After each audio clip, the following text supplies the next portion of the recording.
Hello guys, welcome back. അപ്പോൾ കഴിഞ്ഞ ദിവസമൊക്കെ അപ്ലോഡ് ചെയ്ത വീഡിയോ ഒരുപാട് ആൾക്കാർക്ക് യൂസ്ഫുൾ ആയിരുന്നു ഫീഡ്ബാക്ക് കണ്ടപ്പോൾ എനിക്ക് മനസ്സിലായി. ഇന്നും അതുപോലത്തെ ഒരു അടിപൊളി വീഡിയോ ആണ്. അതായത് ഇന്നത്തെ വീഡിയോ ടോപ്പിക് എന്ന് പറയുന്നതെങ്കിൽ ഓപ്ഷൻസ് ട്രേഡ് ചെയ്യുന്നതാണോ സ്റ്റോക്സിൽ ട്രേഡ് ചെയ്യുന്നതാണോ കമ്പാരിറ്റീവ്ലി ബെറ്റർ, എല്ലാ ആസ്പെക്റ്റിലും നമ്മളിത് കവർ ചെയ്യുന്നുണ്ട്. അപ്പം ഇൻട്രസ്റ്റ് ഉള്ള ആൾക്കാർ ഉറപ്പായിട്ട് വീഡിയോ ഫുള്ളായിട്ട് കണ്ടു നോക്കുക. ഇന്ന് കൊണ്ട് നിങ്ങൾക്ക് ഈ കാര്യത്തിൽ ഒരു തീരുമാനമാക്കി എടുക്കാൻ പറ്റും. ഒന്നാമത്തെ കാര്യമെന്ന് വെച്ചാൽ ട്രേഡിങ്ങിനായിട്ട് ഏറ്റവും കൂടുതൽ ആൾക്കാരെ ആകർഷിക്കുന്ന സംഭവം, അതായത് ഏറ്റവും കൂടുതൽ ആൾക്കാർക്ക് ട്രേഡിങ്ങിലോട്ട് വരാൻ പ്രേരണ ഉണ്ടാക്കുന്ന സംഭവം, അതാണ് നമ്മൾ ഫസ്റ്റ് ചൂണ്ടിക്കാണിക്കുന്നത്. അതുകൊണ്ടാണല്ലോ പല ആൾക്കാരും ട്രേഡിംഗ് പഠിക്കാൻ വേണ്ടി നിൽക്കുന്നത്. അത് ഓപ്ഷൻസ് ആണ്. അതായത് വളരെ കുറച്ച് ക്യാപിൽ ഹൈ റിട്ടേൺസ് ഉണ്ടാക്കാൻ പറ്റുന്നൊരു സംഭവമാണ് ഓപ്ഷൻസ്. അപ്പോൾ അതാണ് പല ആൾക്കാരും ചൂണ്ടിക്കാണിക്കുന്നത്. അപ്പോൾ ആ ഒരു സംഭവം കണ്ടിട്ടാണ് ഒരുപാട് ആൾക്കാർ ഷെയർ മാർക്കറ്റിലോട്ട് വരുന്നത്. ഇപ്പോൾ സ്റ്റോക്സ് മാത്രമായിട്ടാണ് ഷെയർ മാർക്കറ്റ് ഉണ്ടായിരുന്നെങ്കിൽ ഷെയർ മാർക്കറ്റിൽ വരുന്ന ആൾക്കാരുടെ എണ്ണം വളരെ കുറവായിരിക്കും. കാരണം ഒരു ഹ്യൂജ് ക്യാപിറ്റൽ വേണ്ടതുകൊണ്ട് തന്നെ പല ആൾക്കാരും ഷെയർ മാർക്കറ്റിലോട്ട് വരത്തില്ല. പക്ഷേ ഷെയർ മാർക്കറ്റിലോട്ട് ആൾക്കാരെ കൊണ്ടുവരാൻ വേണ്ടി ആൾക്കാരെ ആകർഷിക്കുന്ന സംഭവമാണ് ഓപ്ഷൻസ്. അതായത് വളരെ കുറച്ച് ക്യാപിറ്റലിൽ കൂടുതൽ റിട്ടേൺ. ഇപ്പോൾ ഏറ്റവും കൂടുതൽ ആൾക്കാർ ആഗ്രഹിക്കുന്നതാണ്. അപ്പോൾ വളരെ കുറച്ച് ക്യാപിറ്റൽ മുടക്കിയിട്ട് കൂടുതൽ റിട്ടേൺ ഉണ്ടാക്കുന്നതാണ് എല്ലാവരും ആഗ്രഹം. അപ്പോൾ ആ ഒരു സംഭവമാണ് ഇത് പ്രൊജക്റ്റ് ചെയ്ത് കാണിക്കുന്നത്. അതുകൊണ്ട് ഓപ്ഷൻസിൽ ആകർഷണീയമായിട്ടാണ് പല ആൾക്കാരും ഷെയർ മാർക്കറ്റിലോട്ട് വരുന്നത് തന്നെ. ഇനിയാണ് നമ്മൾ റിയാലിറ്റിയിലോട്ട് കടക്കാൻ പോകുന്നത്. അതായത് റിയൽ മാർക്കറ്റിൽ ഓപ്ഷൻസിൻ്റെ വിന്നിങ് പ്രോബബിലിറ്റി സ്റ്റോക്സിനെ വെച്ച് കമ്പയർ ചെയ്യുമ്പോഴത്തേക്കും വളരെ കുറവാണ്. അതായത് നിങ്ങൾ ഷെയർ മാർക്കറ്റിലോട്ട് എന്ത് പ്രതീക്ഷയാണോ വരുന്നത്, അല്ല എന്ത് കണ്ട് ആകർഷിച്ചാണോ വരുന്നത്, അത് അവിടെ വർക്കൗട്ട് ആകത്തില്ല. അല്ലെങ്കിൽ അത് വർക്കൗട്ട് ആകത്തില്ലെന്ന് പൂർണ്ണമായിട്ടും പറയാൻ പറ്റത്തില്ല. മെജോറിറ്റി ആൾക്കാർക്കും വർക്കൗട്ട് ആകത്തില്ല. അപ്പം ഞാനിപ്പോൾ പറഞ്ഞത് ആ 1% ആൾക്കാരെ കുറിച്ചല്ലല്ലോ, 90% സ്ട്രഗിൾ ചെയ്യുന്ന ആൾക്കാർക്ക് വേണ്ടിയാണ് ഞാൻ ഈ വീഡിയോ ചെയ്യുന്നത്. അപ്പം അവർക്ക് യൂസ്ഫുൾ ആയിട്ടൊരു കണ്ടൻറ്റാണ് ഞാൻ ചെയ്യുന്നത്. അപ്പം ഞാൻ അവരുടെ പെർസ്പെക്റ്റീവിലാണ് സംസാരിക്കുന്നത്. അപ്പോൾ അവരെ സംബന്ധിച്ച് നോക്കുമ്പോഴത്തേക്കും ഓപ്ഷൻസ് എന്ന് പറയുന്നത് ഭയങ്കര ബുദ്ധിമുട്ട് പിടിച്ചൊരു പരിപാടിയാണ്. സ്റ്റോക്സ് ആണ് കമ്പാരിറ്റീവ്ലി ബെറ്റർ. അപ്പോൾ നിങ്ങൾ എന്ത് ആഗ്രഹിച്ചിട്ടാണോ നിങ്ങൾ ആ ഒരു പ്രോഫിറ്റബിലിറ്റി റിട്ടേൺ ഒക്കെ കണ്ടിട്ടാണ് നിങ്ങൾ ഷെയർ മാർക്കറ്റിൽ വരുന്നത്, അതല്ല എൻ്റെ റിയാലിറ്റി. ഇവിടുത്തെ റിയാലിറ്റി എന്ന് പറയുമ്പോഴത്തേക്കും ഓപ്ഷൻസ് എന്ന് പറഞ്ഞ മേഖലയിൽ വളരെ ലോ വിന്നിങ് പ്രോബിലിറ്റി മാത്രമേ ഉള്ളൂ. സ്റ്റോക്സിനകത്താണ് കൂടുതലും വിന്നിങ് പ്രോബിലിറ്റി ഉള്ളത്. ഇനിയിപ്പോൾ ഷെയർ മാർക്കറ്റിലൊക്കെ വന്നിട്ട് ഒരുപാട് ഓപ്ഷൻസ് ഒക്കെ ചെയ്ത് പൈസ പോയ ആൾക്കാർക്കും ഇത് കാണുന്നതുകൊണ്ട് കുഴപ്പമില്ല. കാരണം ക്ലിയർ ആയിട്ടൊരു വ്യൂ കിട്ടിയാൽ മാത്രമേ നിങ്ങൾക്ക് ഷെയർ മാർക്കറ്റിൽ എന്താണ് ചെയ്യേണ്ടതെന്നൊരു കൃത്യമായിട്ടൊരു ഐഡിയ കിട്ടത്തുള്ളൂ. എന്നാൽ മാത്രമേ ഉള്ളൂ നിങ്ങൾക്ക് ഒരു സക്സസ് ഉണ്ടാക്കിയെടുക്കാൻ പറ്റത്തുള്ളൂ. അപ്പോൾ ഇന്നത്തെ വീഡിയോക്കായിട്ട് നമ്മൾ മെയിനായിട്ട് കവർ ചെയ്യാൻ ഉദ്ദേശിക്കുന്നത് ഈ ഓപ്ഷൻസിൻ്റെ അല്ലെങ്കിൽ സ്റ്റോക്സിനെ പറ്റിയുള്ള പ്രധാന കാര്യങ്ങളാണ്. അതായത് നിങ്ങൾക്ക് ഈ വീഡിയോ കണ്ടു കഴിയുമ്പോൾ നിങ്ങൾക്ക് തീരുമാനിക്കാം നിങ്ങൾക്ക് ഓപ്ഷൻസ് ചെയ്ത് പൈസ കളയണോ അല്ലെങ്കിൽ സ്റ്റോക്സ് ചെയ്ത് പൈസ ഉണ്ടാക്കണോ. ഓപ്ഷൻസ് ചെയ്ത് പൈസ കളയുക എന്ന് പറയാൻ പറ്റത്തില്ല, പക്ഷേ മെജോറിറ്റി ആൾക്കാരും ഓപ്ഷൻസ് ചെയ്ത് പൈസ കളയുകയാണ് ചെയ്യുന്നത്. അതുകൊണ്ടാണ് ഞാനങ്ങനെ പറഞ്ഞത്. പോയിന്റ് ബൈ പോയിൻ്റായിട്ട് നമുക്ക് കാര്യങ്ങൾ നോക്കാം. അതായത് ഓപ്ഷൻസിനെ ഏറ്റവും കൂടുതൽ അട്രാക്ട് ചെയ്യുന്ന സംബന്ധിച്ചാൽ ലെസ് ക്യാപിറ്റൽ, വളരെ കുറച്ച് ക്യാപിറ്റൽ ഉണ്ടെങ്കിൽ പോലും നിങ്ങൾക്ക് റേറ്റ് ഓഫ് റിട്ടേൺ വളരെ കൂടുതലാണ് ഓപ്ഷൻസിനകത്ത്. പക്ഷേ സ്റ്റോക്സിനകത്താണെന്നുണ്ടെങ്കിൽ അതിൻ്റെ ഒരു 5-10 ഇരട്ടി ക്യാപിറ്റൽ ഉണ്ടെങ്കിൽ മാത്രമേ ഉള്ളൂ അത്ര റിട്ടേൺ നിങ്ങൾക്ക് ഉണ്ടാക്കിയെടുക്കാൻ പറ്റത്തുള്ളൂ. രണ്ടാമത്തെ കാര്യം എന്ന് പറയുമ്പോഴത്തേക്കും ഹൈ റിസ്ക് ആണ് ഓപ്ഷൻസ്. അതായത് ഓപ്ഷൻസിൽ നിങ്ങൾക്ക് പൈസ നഷ്ടപ്പെടാനുള്ള സാധ്യത വളരെ കൂടുതലാണ് സ്റ്റോക്സ് വെച്ച് കമ്പയർ ചെയ്തെങ്കിൽ. പക്ഷേ സ്റ്റോക്സിനകത്താണെന്നുണ്ടെങ്കിൽ നിങ്ങൾക്ക് പൈസ നഷ്ടപ്പെടാനുള്ള സാധ്യത വളരെ കുറവാണ് വെൻ കമ്പയർ ടു ഓപ്ഷൻസ്. പിന്നെ മൂന്നാമത്തെ കാര്യം എന്ന് പറയുമ്പോഴത്തേക്കും ഓപ്ഷൻസിന് ഹൈ റിട്ടേൺ കിട്ടും. ഹൈ റിട്ടേൺ ആണ് ഏറ്റവും കൂടുതൽ ആൾക്കാരെ ആകർഷിക്കുന്ന സംഭവം. നിങ്ങൾക്ക് ഒരു 10,000 രൂപ വെച്ച് കഴിഞ്ഞാൽ നല്ലൊരു റാലിയുള്ള ദിവസമാണെന്നുണ്ടെങ്കിൽ നിങ്ങൾക്ക് 1,00,000 രൂപ വരെ വേണമെങ്കിൽ കിട്ടിയെന്നിരിക്കാം. അത്രയും വലിയ മൂവ്മെൻറ്റ്സ് ഒക്കെ മാർക്കറ്റിൽ നടക്കാൻ സാധ്യതയുണ്ട്. അപ്പോൾ അതാണ് ഓപ്ഷൻസിനെ ഏറ്റവും കൂടുതൽ അട്രാക്ട് ചെയ്യുന്നത്. പക്ഷേ പ്രാക്ടിക്കലി എത്ര പേർക്ക് ആ ഒരു റാലി ക്യാച്ച് ചെയ്യാൻ പറ്റുന്നുണ്ട്? നിങ്ങൾ 2 വർഷമൊക്കെ നിങ്ങൾ മാർക്കറ്റിൽ ട്രേഡ് ചെയ്ത ആളാണെങ്കിൽ നിങ്ങൾക്ക് അറിയാൻ പറ്റും. നിങ്ങൾ ഒരുപാട് നല്ല റാലീസ് കണ്ടിട്ടുണ്ട്. നല്ല മൂവ്മെൻ്റ് ഉള്ള ദിവസം, അപ്പ് സൈഡ് ആണെങ്കിലും ഡൗൺ സൈഡ് ആണെങ്കിലും നിഫ്റ്റിയിലാണെങ്കിലും ബാങ്ക് നിഫ്റ്റി ആണെങ്കിലും നല്ല മൂവ്മെൻ്റ് ഉള്ള ദിവസങ്ങൾ കണ്ടിട്ടുണ്ട്. പക്ഷേ നിങ്ങൾ എത്ര തവണ ആ ഫുൾ പൊട്ടൻഷ്യൽ നിങ്ങൾ ക്യാച്ച് ചെയ്തിട്ടുണ്ട്? അത് ഓൾമോസ്റ്റ് ഇമ്പോസിബിൾ ആണെന്ന് തന്നെ പറയാം. നല്ല മൂവ്മെൻറ്റ്സ് ഉണ്ടായാൽ പോലും പ്രാക്ടിക്കലി അത് ക്യാച്ച് ചെയ്യുക എന്നുള്ളത് വലിയ ബുദ്ധിമുട്ട് പിടിച്ച പരിപാടിയാണ്. പക്ഷേ സ്റ്റോക്സിനകത്താണെന്നുണ്ടെങ്കിൽ സ്റ്റോക്സിന് ലിമിറ്റഡ് മൂവ് ആയതുകൊണ്ട് തന്നെ നമുക്ക് ഏകദേശം അതിൻ്റെ മൂവൊക്കെ പ്രെഡിക്റ്റ് ചെയ്യാൻ പറ്റും. അപ്പം നല്ലൊരു റിസ്ക് റിവാർഡും കാര്യങ്ങളൊക്കെ നോക്കുകയാണെന്നുണ്ടെങ്കിൽ സ്റ്റോക്സിനകത്ത് നല്ല രീതിയിൽ റിട്ടേൺ ഉണ്ടാക്കാൻ പറ്റും. പിന്നെ അഞ്ചാമത്തെ കാര്യം എന്ന് പറയുമ്പോഴത്തേക്കും മണി മാനേജ്മെൻറ്റ്. ഓപ്ഷൻസിനകത്ത് നിങ്ങളുടെ മണി മാനേജ്മെൻറ്റ് ഭയങ്കര പൂറായിരിക്കും. അതിൻ്റെ കാരണം വെച്ചാൽ ഓപ്ഷൻസ് ഹൈ വോളറ്റൈൽ ആയിട്ടുള്ള മൂവ്മെൻ്റ് ആയിരിക്കും. നിങ്ങളൊരു വലിയ പോയിന്റ് തന്നെ മിക്കപ്പോഴും സ്റ്റോപ്പ് ലോസ് വെക്കേണ്ട ഒരു സാഹചര്യം വരും. അതായത് എങ്കിൽ പോലും സ്റ്റോപ്പ് ലോസ് അടിക്കാനുള്ള സാധ്യത വളരെ കൂടുതലാണ്. ബാങ്ക് നിഫ്റ്റിയിലൊക്കെ ആണെന്ന് പറയുമ്പോഴത്തേക്കും ഒരു 60 പോയിന്റ് 70 പോയിൻ്റൊക്കെയാണ് ഒരു ആവറേജ് ഒരു ക്യാൻഡലിൻ്റെ മൂവ് നടക്കുന്നത്. അതുകൊണ്ട് വലിയ സ്റ്റോപ്പ് ലോസുകൾ നിങ്ങൾ ബാങ്ക് നിഫ്റ്റി അല്ലെങ്കിൽ നിഫ്റ്റിയിൽ ട്രേഡ് ചെയ്യുമ്പോൾ നിങ്ങൾ വെക്കേണ്ടി വരും. നിങ്ങളുടെ ക്യാപിറ്റലിനെ വെച്ച് കമ്പയർ ചെയ്യുമ്പോഴത്തേക്കും അതൊരു വലിയ പെർസെൻറ്റേജ് ആയിരിക്കും നിങ്ങളുടെ സ്റ്റോപ്പ് ലോസ് വെക്കേണ്ടി വരുന്നത്. ഒരു 3-4 തവണ സ്റ്റോപ്പ് ലോസ് അടിക്കുമ്പോൾ തന്നെ നിങ്ങളുടെ ക്യാപിറ്റലിൻ്റെ ഭൂരിഭാഗം അവിടെ നഷ്ടപ്പെടാനുള്ള സാധ്യത വളരെ കൂടുതലായിരിക്കും. ഇനി അതേസമയം നിങ്ങൾ സ്റ്റോക്സോട്ട് വരികയാണെന്നുണ്ടെങ്കിൽ സ്റ്റോക്സ് മേടിക്കണമെന്നുണ്ടെങ്കിൽ നിങ്ങൾക്ക് കുറച്ച് ക്യാപിറ്റൽ അധികം വേണ്ടി വരുമല്ലോ. മാത്രമല്ല സ്റ്റോക്സിൻ്റെ മൂവ്മെൻറ്റ്സ് കുറച്ച് ലിമിറ്റഡും ആയിരിക്കും. അതായത് അപ്പർ സർക്യൂട്ടും ലോവർ സർക്യൂട്ടും ഉണ്ട് സ്റ്റോക്സിന് ഒരു ദിവസത്തെ. അപ്പോൾ അതിനപ്പുറത്തേക്ക് അത് മൂവ് ചെയ്യത്തില്ല. അതുകൊണ്ട് തന്നെ നിങ്ങൾക്ക് എഗെയിൻസ്റ്റ് ആയിട്ടൊരു മൂവ് വരുവാണെങ്കിൽ തന്നെ ഒരു വലിയ ലോസുകൾ വരാനുള്ള സാധ്യത വളരെ കുറവായിരിക്കും. അല്ലെങ്കിൽ നിങ്ങൾക്ക് മാക്സിമം എത്ര വരെ പോകുന്നുള്ളത് നിങ്ങൾക്ക് കാൽക്കുലേറ്റ് ചെയ്യാൻ പറ്റും. ഇൻ കേസ് ലോസ് വന്നാൽ പോലും നിങ്ങളുടെ ക്യാപിറ്റലിൻ്റെ വളരെ കുറച്ച് പെർസെൻറ്റേജ് മാത്രമേ നിങ്ങൾക്ക് അവിടെ ലോസ് വരത്തുള്ളൂ വെൻ കമ്പയർ ടു ഓപ്ഷൻസ് എന്ന് പറയുമ്പോഴത്തേക്കും നല്ല രീതിയിൽ നിങ്ങൾക്ക് ലോസ് വരാൻ സാധ്യതയുണ്ട്. കാരണം അൺലിമിറ്റഡ് മൂവ്സ് അവിടെ നടക്കാൻ സാധ്യതയുണ്ട്. നിങ്ങൾ ബൈ ചെയ്ത സ്ട്രൈക്ക് ചിലപ്പം സീറോയിലോട്ടൊക്കെ പോകാനുള്ള സാധ്യതയുണ്ട്. പക്ഷേ സ്റ്റോക്സിൻ്റെ കേസിൽ അങ്ങനെ വരത്തില്ല. അവിടുത്തെ മൂവ്മെൻറ്റ്സ് ലിമിറ്റഡ് ആയതുകൊണ്ട് തന്നെ നിങ്ങളുടെ മാക്സിമം ലോസ് എത്ര വരും നിങ്ങൾക്ക് കൃത്യമായിട്ട് കാൽക്കുലേറ്റ് ചെയ്യാൻ പറ്റും. മറ്റേടത്ത് നിങ്ങൾക്ക് കാൽക്കുലേറ്റ് ചെയ്യാൻ പറ്റും, പക്ഷേ മാക്സിമം ലോസ് എന്ന് പറയുമ്പോഴത്തേക്കും അവിടെ സ്ട്രൈക്ക് സീറോയിലോട്ട് പോകുമ്പോഴാണ് നിങ്ങളുടെ മാക്സിമം ലോസ്. ഇപ്പോൾ 100 രൂപയുടെ ഒരു സ്ട്രൈക്കാണ് നിങ്ങൾ മേടിച്ചിട്ടുണ്ടെങ്കിൽ സ്വാഭാവികമായിട്ട് അത് സീറോയിലോട്ട് പോകുകയാണെങ്കിൽ 100 പോയിന്റ് നഷ്ടമാണ് നിങ്ങൾക്ക് വരുന്നത്. പക്ഷേ സ്റ്റോക്സിനകത്ത് അത്രയും വലിയ നഷ്ടം വരത്തില്ല. ആ ക്വാണ്ടിറ്റി കൃത്യമായിട്ട് അഡ്ജസ്റ്റ് ചെയ്യുകയാണെന്നുണ്ടെങ്കിൽ നിങ്ങൾക്ക് കൃത്യമായിട്ട് നല്ല രീതിയിൽ സ്റ്റോപ്പ് ലോസ് ഒക്കെ സെറ്റ് ചെയ്യാൻ പറ്റും സ്റ്റോക്സിനകത്താണെന്നുണ്ടെങ്കിൽ. അതുകൊണ്ട് മണി മാനേജ്മെൻറ്റ് ഓപ്ഷൻസിനേക്കാൾ കൂടുതലും എഫക്റ്റീവായിട്ട് വർക്ക് ചെയ്യുന്നത് സ്റ്റോക്സിനകത്തായിരിക്കും. ഓപ്ഷൻസിൽ സ്ട്രാറ്റജീസ് ഒക്കെ ഡിപ്ലോയ് ചെയ്യുകയാണെങ്കിൽ നല്ല രീതിയിൽ മണി മാനേജ്മെൻറ്റ് ഒക്കെ ചെയ്യാൻ പറ്റും. പക്ഷേ ഞാനിത് തുടക്കക്കാർക്ക് വേണ്ടിയാണ് പറയുന്നത്.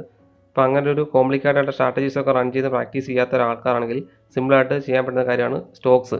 അപ്പോൾ അതിനുവേണ്ടിയാണ് ഞാൻ ഇങ്ങനെ ഒരു പറയുന്നത്. പക്ഷേ എഫക്റ്റീവായിട്ട് മണി മാനേജ്മെൻറ്റ് ഓപ്ഷൻസ് അതൊക്കെ ചെയ്യാൻ പറ്റും. നല്ല രീതിയിൽ ഹെഡ്ജ് ചെയ്തിട്ടുള്ള സ്ട്രാറ്റജീസ് ഒക്കെ ഉണ്ട്. അതൊക്കെ ചെയ്യുകയാണെന്നുണ്ടെങ്കിൽ നിങ്ങൾക്ക് നല്ല രീതിയിൽ എഫക്റ്റീവായിട്ട് തന്നെ മണി മാനേജ്മെൻറ്റ് ചെയ്യാൻ പറ്റും.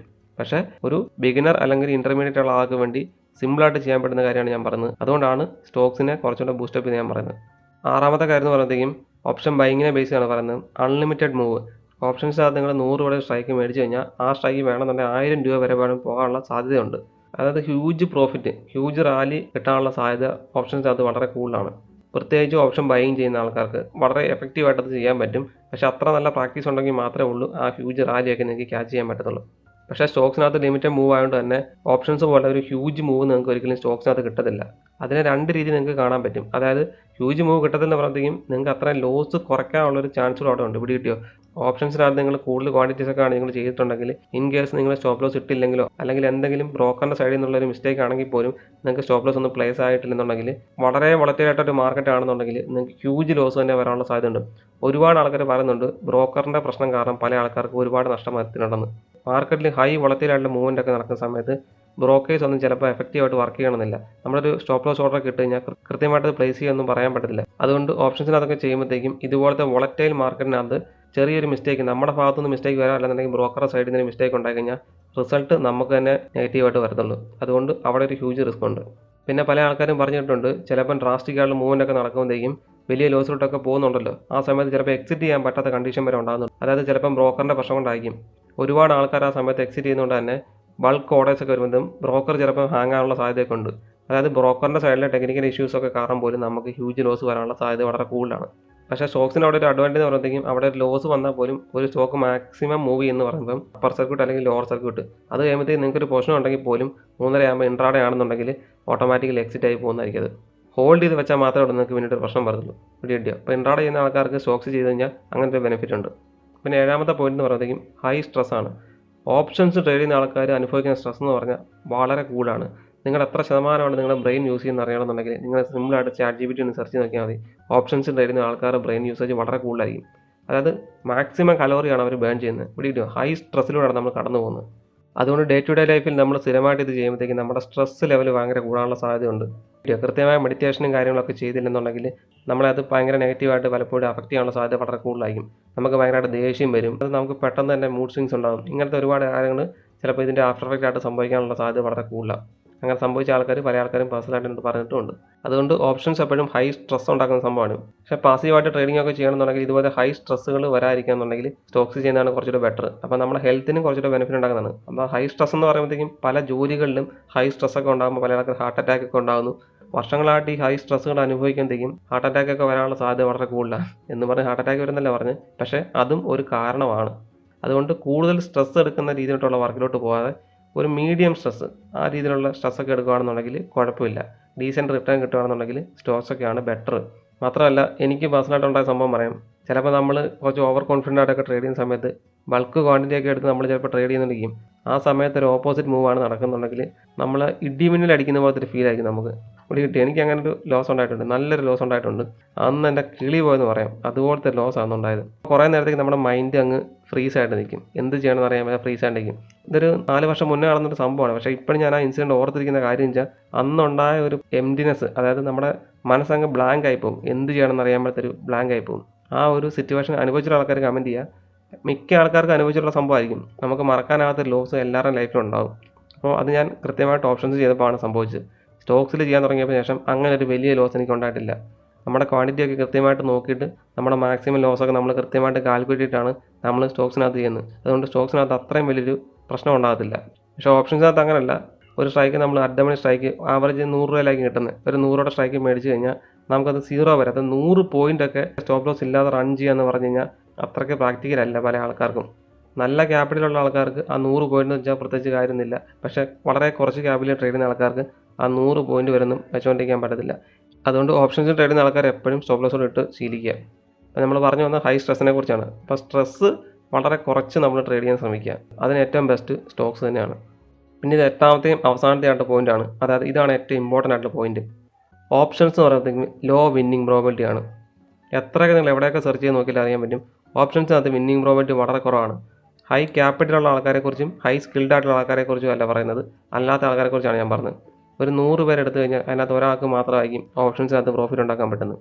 അതാണ് ഓപ്ഷൻസിൻ്റെ വിന്നിങ് റേറ്റ്. അത് നിങ്ങൾ എത്ര തർക്കിച്ചാലും കാര്യമില്ല, ഓപ്ഷൻസിൻ്റെ വിന്നിങ് റേറ്റ് വളരെ കുറവാണ് വെൻ കമ്പയർഡ് ടു സ്റ്റോക്സ്. അതുകൊണ്ട് തുടക്കക്കാർ അല്ലെന്നുണ്ടെങ്കിൽ 1, 2, 3 വർഷം എക്സ്പീരിയൻസ് ഉള്ള ആൾക്കാർ സ്റ്റോക്സിനകത്ത് ചെയ്ത് കഴിഞ്ഞാൽ വിന്നിങ് പ്രോബബിലിറ്റി കൂടുതലായിരിക്കും. അതായത് ഇതൊരു റാൻഡം ആയിട്ടുള്ള ഒരു ഫീൽഡാണ്. ഷെയർ മാർക്കറ്റ് എന്ന് പറയുമ്പോൾ ഒരു റാൻഡം ഫീൽഡാണ്. അപ്പോൾ ഇവിടെ എന്ന് പറയുമ്പോൾ നമ്മൾ വിന്നിങ് പ്രോബബിലിറ്റി കൂടുതലുള്ള സൈഡിലേ നമ്മൾ നിൽക്കാൻ പാടുള്ളൂ. അല്ലെന്നുണ്ടെങ്കിൽ നമുക്ക് തിരിച്ചടികൾ ഉണ്ടാകാനുള്ള സാധ്യത വളരെ കൂടുതലാണ്. അതുകൊണ്ട് ഒരിക്കലും വിന്നിങ് പ്രോബബിലിറ്റി കുറവുള്ള ഒരു സെഗ്മെൻറ്റിൽ നമ്മൾ ട്രേഡ് ചെയ്യാൻ പാടില്ല. അവിടെ എത്രയൊക്കെ ലാഭം കിട്ടിയെന്ന് പറഞ്ഞാലും അത് ലോങ് ടൈമിലോട്ട് നോക്കുമ്പോഴത്തേക്കും അതൊക്കെ നിലനിൽക്കാനുള്ള സാധ്യത വളരെ കുറവായിരിക്കും. അല്ലെങ്കിൽ നിങ്ങൾ നല്ല സ്കില്ലുള്ള ഒരാളായിരിക്കണം. ഞാനത് പ്രത്യേകം പറയുന്നുണ്ട്. നല്ല സ്കില്ലുള്ള ഒരാളെ അല്ലെങ്കിൽ നല്ല ക്യാപിറ്റലുള്ള ആൾക്കും ചെയ്യാൻ പറ്റുന്ന സംഭവമാണ് ഓപ്ഷൻസ്. അതിൻ്റെ കാരണം വെച്ചാൽ ക്യാപിറ്റലുള്ള ആൾക്കാർക്ക് നല്ല രീതിയിൽ ട്രേഡിങ്ങിൽ അഡ്ജസ്റ്റ്മെൻറ്റ് ചെയ്യാൻ പറ്റും. ക്യാപിറ്റൽ ഇല്ലാത്ത ആൾക്കാർക്ക് നേക്കഡായിട്ട് ഓപ്ഷൻ ബൈങ്ങോ സെല്ലിങ്ങോ ചെയ്യാനേ പറ്റത്തുള്ളൂ. അതായത് നല്ല ക്യാപിറ്റലുള്ള ആൾക്കാർക്ക് ഉറപ്പായിട്ടും ഒരുപാട് അഡ്ജസ്റ്റ്മെൻറ്റ് ട്രേഡുകൾ ചെയ്യാൻ പറ്റും, ഒരുപാട് സ്ട്രാറ്റജീസ് റൺ ചെയ്യാൻ പറ്റും, നല്ല ഒരു ഹ്യൂജ് സ്റ്റോപ്പ് ലോസ് ഒക്കെ വെക്കാൻ പറ്റും, സ്റ്റോപ്പ് ലോസ് ഇല്ലാതെ തന്നെ അവർക്ക് ട്രേഡൊക്കെ ചെയ്യാൻ പറ്റും. അങ്ങനെ ഒരുപാട് ബെനിഫിറ്റ് ഉണ്ട്. അതുകൊണ്ട് വളരെ കുറച്ച് ക്യാപിറ്റലുള്ള ആൾക്കാർ ഒരിക്കലും ഓപ്ഷൻസ് ട്രൈ ചെയ്യാതിരിക്കുക. ഓപ്ഷൻസ് ഒക്കെ ഒന്ന് സെറ്റ് ആയി ഒരുപാട് ടൈം എടുക്കും. അപ്പോഴത്തേക്കും നിങ്ങളുടെ കയ്യിൽ നല്ലൊരു എമൗണ്ട് പോയിട്ടുണ്ടായിരിക്കും. പക്ഷേ ഓപ്ഷൻ നിങ്ങൾ ഉറപ്പായിട്ട് ട്രൈ ചെയ്യാം. അതിൻ്റെ കൂടെ തന്നെ നിങ്ങൾ സ്റ്റോക്സ് കൂടെ ചെയ്യുകയാണെന്നുണ്ടെങ്കിൽ ഒരു സൈഡിൽ നിന്ന് കുറച്ചെങ്കിലും നിങ്ങൾക്ക് പൈസ കിട്ടിക്കൊണ്ടിരിക്കും. അതുകൊണ്ടാണ് ഞാൻ സ്റ്റോക്സിനെ ബൂസ്റ്റപ്പ് ചെയ്ത് സംസാരിക്കുന്നത്. അതായത് പ്രാക്ടിക്കൽ സൈഡ് നോക്കുമ്പോഴത്തേക്കും സ്റ്റോക്സ് ട്രേഡ് ചെയ്യുന്നതാണ് ഏറ്റവും കൂടുതൽ പ്രോഫിറ്റ് ഉണ്ടാക്കാനുള്ള സാധ്യത കൂടുതൽ. ഓപ്ഷൻസ് ട്രേഡ് ചെയ്യുമ്പോഴത്തേക്കും ലോസ് ഉണ്ടാകാനുള്ള സാധ്യതയാണ് വളരെ കൂടുതൽ. അതുകൊണ്ട് ഇതിനകത്ത് നിങ്ങളുടെ കൺക്ലൂഷൻ എത്തിച്ചേരുക. അതായത് നിങ്ങൾ ഒരു വർഷം നിങ്ങൾ ഓപ്ഷൻസിനകത്ത് കളയുന്ന എമൗണ്ട് മതി നിങ്ങൾക്ക് നല്ല രീതിയിൽ സ്റ്റോക്സിനകത്ത് പ്രോഫിറ്റ് ഉണ്ടാക്കിയെടുക്കാൻ. കാരണം ഒരു വർഷം 200 വർക്കിംഗ് ഡേയ്സ് ഉണ്ടെങ്കിൽ നിങ്ങൾ കൂട്ടുക. ഒരു ദിവസം 1000 രൂപ നിങ്ങൾ കളയുന്നുണ്ടെങ്കിൽ 2 ലക്ഷം രൂപ നിങ്ങൾ മാർക്കറ്റിലോട്ട് കളയുന്നുണ്ട് ഓപ്ഷൻസ് ചെയ്യുമ്പോഴത്തേക്കും. 1000 രൂപ എന്നൊക്കെ പറഞ്ഞാൽ വളരെ കുറവാണ്. 1000 രൂപയിൽ നിന്ന് സ്റ്റോപ്പ് ലോസ് വെച്ചിട്ട് ഒരു കാര്യമില്ല. അതൊക്കെ സിമ്പിളായിട്ട് മാർക്കറ്റ് ഹിറ്റാകും. അതുകൊണ്ട് ഒരു ദിവസം 1000 രൂപ എന്ന് പറയുന്നത് പോലും ഓപ്ഷനെ സംബന്ധിച്ച് വളരെ കുറച്ച് സ്റ്റോപ്പ് ലോസ് ആണ്. ഇപ്പോൾ 2000 രൂപ നിങ്ങൾ വെക്കുന്നുണ്ടെങ്കിൽ ഓർത്ത് നോക്കിയോ, ഒരു വർഷം നിങ്ങൾ 200 വർക്കിംഗ് ഡേയ്സിൽ നിങ്ങൾ മാക്സിമം ലോസ് എന്ന് പറയുന്നത് 4 ലക്ഷം രൂപയായിരിക്കും. 4 ലക്ഷം രൂപ ലോസ് വരുന്നല്ല പറഞ്ഞ്, അത്രയും വരെ ലോസ് ഉണ്ടാക്കാനുള്ള മാക്സിമം പൊട്ടൻഷ്യൽ അതിനുണ്ട്. 1-2 വർഷം ട്രേഡ് ചെയ്ത ആൾക്കാണ് നിങ്ങൾക്ക് അറിയാൻ പറ്റും. നിങ്ങളുടെ PNL എടുത്ത് നോക്കി കഴിഞ്ഞാൽ നല്ല ലോസ് ആണ് കാണുന്നുണ്ടെങ്കിൽ ആ ലോസ് എത്രയാണ് നിങ്ങൾ നോക്കുക. ആ ലോസ് കൊണ്ട് നിങ്ങൾക്ക് നല്ലതായിട്ട് നിങ്ങൾക്ക് സ്റ്റോക്സ് ട്രേഡ് ചെയ്യാൻ പറ്റിയേനെ. അതുകൊണ്ട് ഫ്യൂച്ചറിൽ അതുപോലത്തെ പരിപാടി ചെയ്യാതെ ഒരു കൊല്ലത്തേക്ക് നിങ്ങളൊന്ന് പേഷ്യൻ്റ് ആയിട്ടിരിക്കുക. എന്നിട്ട് നല്ല രീതിയിൽ ക്യാപിറ്റൽ കൂട്ടി കൊണ്ടുവരിക. ജോലി ചെയ്താണെങ്കിലും മറ്റെന്തെങ്കിലും ഫീൽഡിൽ കൂടെ ആണെങ്കിലും നിങ്ങൾ പൈസ കൂട്ടി കൊണ്ടുവരിക. എന്നിട്ട് നല്ലൊരു എമൗണ്ട് ആയതിനു ശേഷം സ്റ്റോക്സിനകത്ത് ട്രേഡ് ചെയ്യുക. അല്ലെന്നുണ്ടെങ്കിൽ നിങ്ങൾക്ക് ഇൻവെസ്റ്റ് ചെയ്യാം. ഒരു കൊല്ലത്തേക്ക് വേണമെന്നുണ്ടെങ്കിൽ സ്വിംഗ് ട്രേഡോ അല്ലെന്നുണ്ടെങ്കിൽ അതുപോലെ ചെറിയ രീതിയിൽ ഇൻവെസ്റ്റ് ചെയ്തൊക്കെ കുറച്ച് പൈസയൊക്കെ ഉണ്ടാക്കുക. എന്നിട്ട് 1-1.5 കൊല്ലത്തിന് ശേഷം നല്ല ക്യാപിറ്റൽ ആകുമ്പോഴത്തേക്കും സ്റ്റോക്സിനകത്ത് ട്രേഡ് ചെയ്ത് തുടങ്ങുക. നല്ല റിട്ടേൺ ഉണ്ടാക്കിയതിന് ശേഷം അതിനകത്തൊരു പെർസെൻറ്റേജ് മാത്രം എടുത്ത് വെച്ചിട്ട് നിങ്ങൾക്ക് ഓപ്ഷൻ ട്രേഡ് ചെയ്താൽ ബൈ ലക്ക് നിങ്ങൾക്ക് നല്ല റിട്ടേൺ ചിലപ്പോൾ കിട്ടും. അതായത് കിടിലം മൂൾ ഏറ്റവും കൂടുതൽ നടക്കുന്ന ഓപ്ഷൻസിനകത്താണ്. നിങ്ങളിപ്പം സ്റ്റോക്സ് ചെയ്ത് 1 ലക്ഷം രൂപ ഉണ്ടാക്കി വെച്ചു, അതിനകത്തൊരു 30,000 രൂപ മാറ്റി വെച്ചിട്ട് നിങ്ങൾ ഓപ്ഷൻസ് ട്രേഡ് ചെയ്താൽ ആ പൈസ നഷ്ടപ്പെട്ടാൽ നിങ്ങൾക്ക് കുഴപ്പമില്ല. നിങ്ങൾ 70,000 രൂപ പ്രോഫിറ്റാണ്. ഇൻ കേസ് അത് ലാഭം പോയി കഴിഞ്ഞാൽ നിങ്ങൾക്ക് നല്ല ലാഭം ഉണ്ടാക്കാനും പറ്റും. അതാണ് അതിൻ്റെ സംഭവം. അതായത് സ്റ്റോക്സിൽ നിന്ന് കിട്ടിയ പ്രോഫിറ്റ് എടുത്തിട്ട് ഓപ്ഷൻ ട്രേഡ് ചെയ്യുക. അതാണ് ഏറ്റവും ബെസ്റ്റ് വഴി. അങ്ങനെ ചെയ്യുകയാണെന്നുണ്ടെങ്കിൽ നിങ്ങൾക്ക് ലോസുകൾ കുറയ്ക്കാനും പറ്റും. ലാഭം കിട്ടിയാൽ ഓപ്ഷൻസിൽ നല്ല ലാഭം കിട്ടുകയും ചെയ്യും. അപ്പോൾ ഈ കാര്യങ്ങളൊക്കെ ഒന്ന് ഇരുത്തി ചിന്തിക്കുക. എല്ലാ തലങ്ങളിലൂടെ ഒന്ന് ചിന്തിച്ച് നോക്കുക. എന്നിട്ട് നിങ്ങൾക്ക് ഏതാണോ നിങ്ങൾക്ക് സ്യൂട്ടാകാൻ തോന്നുന്നത് ആ രീതിയിൽ നിങ്ങൾ ട്രേഡുകൾ എക്സിക്യൂട്ട് ചെയ്യുക. അപ്പോൾ ഉറപ്പായിട്ടും പ്രോഫിറ്റ് ഉണ്ടാകുന്നതായിരിക്കും. അപ്പോൾ happy trading, happy investing. See you in the next video.